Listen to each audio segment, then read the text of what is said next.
A fugitive wanted for $100,000 was arrested near the port of entry. A woman is arrested for trying to use a stolen identity to buy a new car, and the Fuel Fest car show is just around the corner. You're watching St. George News at 5. Good afternoon, I'm Cannon Sechrist. This past Sunday, 2 men were arrested during a traffic stop on I-15, and one of those men was a fugitive with a $100,000 warrant. Washington County Police received a tip that 44-year-old Jeremy Perkins and 50-year-old Carl Racker would be driving through southern Utah after purchasing drugs and firearms in Las Vegas, Nevada. Upon searching the car, officers found a bag with suspected heroin and drug paraphernalia, as well as a rifle and ammunition, and Perkins, being a convicted felon, was prohibited from being in possession of the gun. Racker also had a $100,000 fugitive warrant from the state of Oregon, which stemmed from multiple charges including theft and criminal mischief. Both suspects were then booked into jail without bail, and Perkins faces additional charges from a pursuit that took place in Hurricane in February, where he reportedly fled from officers at speeds over 100 miles per hour. St. George police received a call about a suspicious woman who was attempting to purchase a car under a name different from her own. Police said the woman, 56-year-old California resident Robin Legowski, presented the ID of someone living in Georgia. Legowski explained to officers that she was part of a group that would purchase cars under other people's names and drive them back to California to be paid $3,000. During a search, police found a financial card that belonged to someone else, as well as suspected marijuana and methamphetamine.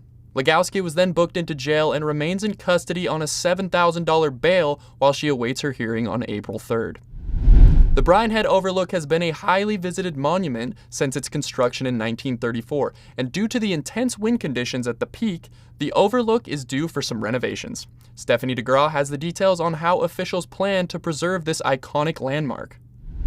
A joint effort between the U.S. Forest Service, Design Forever Project, and the Visit Cedar City Brian Head Tourism Office to raise money for the historic Brian Head Overlook restoration is underway.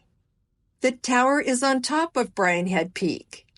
At 11,000 feet in elevation, the structure has served as a recreational outlook and as an occasional fire outlook. Stephanie DeGraw has another report on why Springdale is urging its residents to recognize the impact of artificial outdoor light on light pollution, especially during the upcoming Dark Skies Week. Here's Stephanie with the story. Springdale will celebrate the International Dark Skies Week April 2nd through 8th by promoting the importance of dark night skies.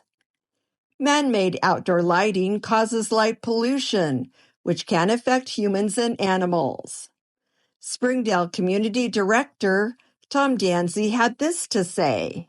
Our residents really value and treasure the view of the dark night skies for a whole number of reasons, both for the intrinsic quality of the night sky in and of itself, for stargazing and astronomy, for the benefits to wildlife and the general environment.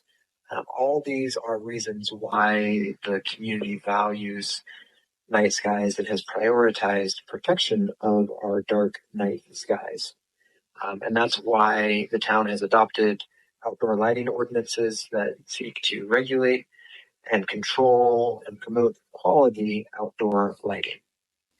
Springdale will have social media messages, and the community newsletter will have a night sky theme. Thanks, Stephanie.